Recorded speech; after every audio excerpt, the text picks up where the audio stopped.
Hi guys, welcome back. Eric's UK here again with another vid. First things first, you may notice a change of room. Um, I'm having a big clear out, so I'm not in my usual uh, chambers. Um, Hopefully that will get sorted soon. And yes, the hair's gone. A little bit more chopped off than anticipated, but hey ho. You'll get the honour of watching it all grow back over the next few months, don't worry. This is a continuation of my campaign for Pathfinder First Edition. And I'll try and make this brief because there's not an awful lot to really go through. We played last Sunday night. We were down 2 players. One wasn't very well, and the other had a family birthday to go to, which I thought was very inconsiderate. I mean, who has their birthday on game night? Seriously.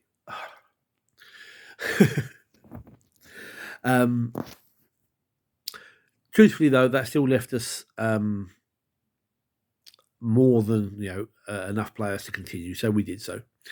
And where we left off previously, the party had just defeated the copper dragon they were fighting, thinking it was a red.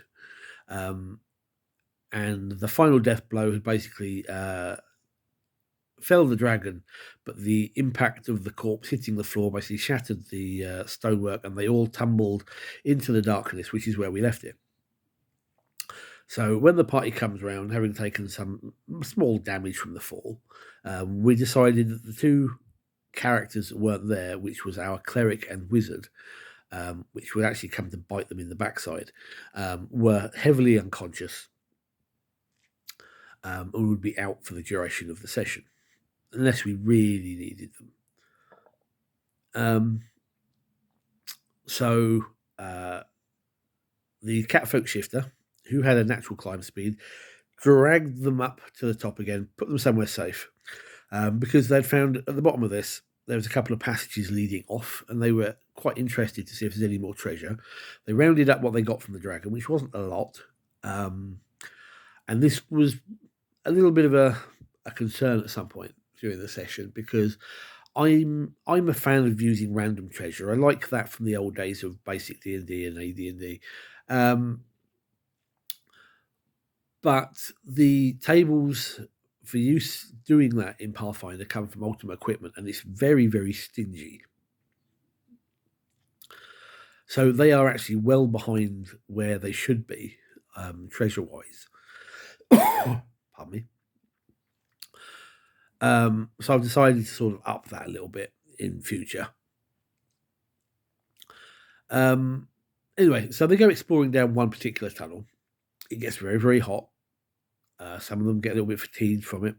And the passageway eventually appears, or opens up rather, over a constructed, very narrow, flat bridge over a magma flow, which leads to a stone door on the other side engraved with this strange symbol. No writings or anything like that. No lock, no handles. They can't get in. But in attempting to access the door, they awaken the fire elemental guardian, and they have a bit of a fight. Nothing too bad. And they decide to retreat after slaying it to heal their wounds and sort of like check down what's down the other passageway, because they can't work out how to open the door. Had the wizard been there, they might have had an easier time of it, but they just couldn't fathom this one out. They go the other way, and this is the opposite. Instead of getting hot, it gets cold, very, very cold, and they emerge into a cavern which seems to contain a small subterranean settlement basically buried in the ice. Thick chunks of ice, and the streets are all the passageways effectively through this. And there are people and things frozen in the ice. It looks to them like the whole town was kind of flash frozen. And there are people trapped in there, obviously dead, trying to get away. In the distance inside the ice, they can see the silhouettes of horrible flesh-crafted things. So they're assuming this is to do with the storyline and the cult and everything else. However, amongst all this, for some strange reason, there are now this is a name I can never properly pronounce correctly. Basidirons. They're weird sort of plant things that thrive in the cold and throw out these spores, which are highly hallucinogenic. So the party run into one of these, and they disturb it, and it attacks. The problem is, like, half the party succumb to the spores. The big orc fighter comes to believe that his axe is actually a snake. He drops it in panic and runs for 3 rounds away. And when he does come back, he fails his save again and has exactly the same hallucination, and runs away again. The halfling basically decides to choke himself, thinking that he's joking, and so on. And unfortunately, during this fight, they stumble. They unfortunately alert a second Basidiron, which comes in. And between the two, although they are able to take them down, the catfolk shifter is slain. Unfortunately, it's all like gets grappled and blood drained, and ultimately con damage and then blood loss proved too much, which was a shame. But hey, this is the life of an adventurer. There's little else they can do other than loot his corpse, and they continue on into the ice caves. The player in question had a backup, which was a chaos kineticist, which is quite a cool little class if you've got the Occult Adventures book. One of the more interesting and balanced of the psychic classes. And he's basically come up with this background that he is a courier who paid to deliver a message to a wizard, ends up being taken by the wizard, experimented upon, and then there's some sort of magical accident and he gets teleported and he awakens trapped in this ice. And that's where the party find him. He did really like... Ooh. Apologies there, my camera decided to take a flip. He decides that he hasn't really understood his powers yet, and so he's going to learn them through the game, which was quite cool. Anyway, as they continue on, they chip him out of the ice and they basically drag him with them. They find a market square or an opening in the centre of the village with this obelisk. It's all covered in strange glyphs and hieroglyphs and runes and things. And because they haven't got the wizard, they're too scared to go anywhere near it. Which I found, okay, that's interesting. I wasn't expecting that. And because it isn't covered in ice, because somebody has chipped away at it, and which they don't know, they think that this is probably the cause of the ice or something like that.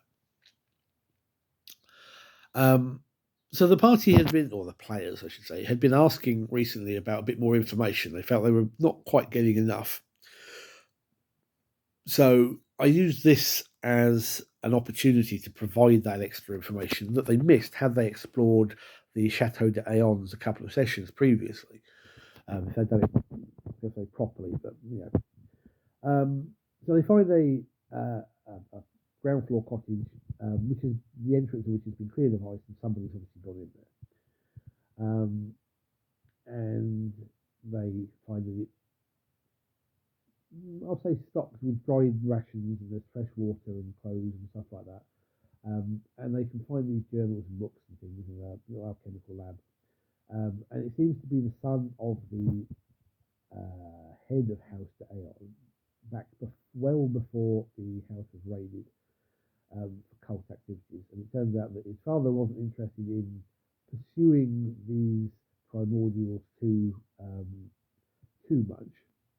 And the son was going to take it on. In fact, something had been talking to him in his sleep and things like this. And he's decided to really work on it. He's generated some sort of cult around himself, and they've come down here. It turns out that this place had existed for a long time beforehand, and decades earlier, a powerful adventurers had come down to stop some ancient evil, and using some sort of miracle spell, they had flash frozen. Pardon me. Flash frozen the town, entombing all the creatures in ice and salt. they find out that the door that they went to in the magma passageway is arcane locked. So they just, if they can't dispel it in some way, they just have to kick the door. They decided not to do that at this stage. They want the others with them before they go in there. So they explore for a little bit more. They take these journals. It sort of does explain why the cult suddenly appeared over in Garnet, where they started at the beginning of the campaign. But they've still got a little bit more work to do, and hopefully behind that arcane locked door, they'll be able to find it. They find their way back up to the surface, which comes out in an old mine tunnel, half a mile or so away from the vineyard, and they head back to town, where they decide to basically, actually I lie. They go back and they get the body of the dragon, and they decide that they can sell that. Someone will pay money for it.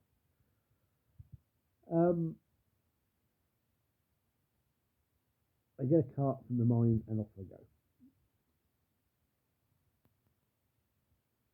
When they get there, because they haven't got the wizard or the cleric, the only people in the party with a detect magic, they sell the masterwork spear that was found in the dragon's hoard as a masterwork spear, when it was actually a +1 spear.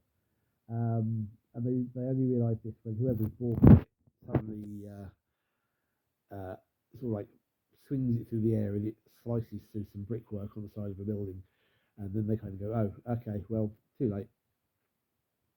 I don't know why, I half expected them to try and steal it back. I'm not really sure why, but they didn't. They decide that they're going to sell the dragon though, and this red-robed figure comes up, hooded, wizardy type, and says, "How much do you want for it?" And they go, 5 grand. I was actually prepared to give them slightly more than that to try and make up for the deficit in treasure. But if they're going to say 5 grand, this guy is not going to say no. So he goes away. He comes back with a big bag of gems. He teleports away with the dragon. And when they go through the gems, they find a stone at the bottom of it with a very familiar looking stone with 2 white score marks down it. And they go, "Oh crap," and realise they've just sold the dragon to the strange red-robed cultist dungeon dragon figure that had been haunting them previously, which I found quite amusing as the GM. Which has given me some ideas, because now I've got 2 dead characters and a dragon, and I've got a feeling when they need to go after this, there's going to be some horrible amalgamation carrion golem thing made up of their dead comrades and a dragon, which could be fun. That's basically where we wrapped it up. I let them level. So in a week and a bit's time, we should have everybody back together again. And I've got to decide what I want to do next. I know they're going to go back and they're going to do that door, so I can add a little bit more into there and give a few more clues. I've just got to decide what I want to give them. After that, I'm not really sure. The original concept for the campaign was reskinning the Shackled City campaign, but it's obviously taking a life of its own, which is good. Where do I want to go now, and how do I do it without getting it wrapped up a little too early? I need to drag this out for about another 10 levels yet, so I've got to work out what I want to do and where I want to go with it. Pardon me. So I've got to ponder that. I know they want to know more about primordials and things, so we shall see. It was a really good session, though. We had a lot of laughs.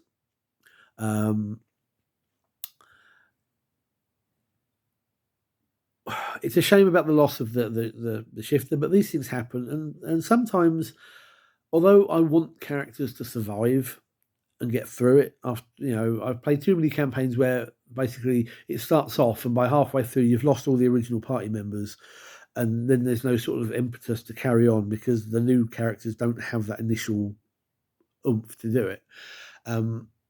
But sometimes you also get it where nobody dies, and then I kind of feel, well, was there enough threat? But I felt kind of bad because the shift was quite good. He was a little twinky at times, I think. But you know, but it was a good session, good fun. And I just got to say, I've just got to work out where I want it to go from here. Anyway, thanks for watching. I know it's been a little bit of a blurb, and I apologise for dropping my phone. I shall endeavour to try and get some more videos out. Work's just been a nightmare with me having long shifts and doing evenings and stuff, and I would normally be doing some vids.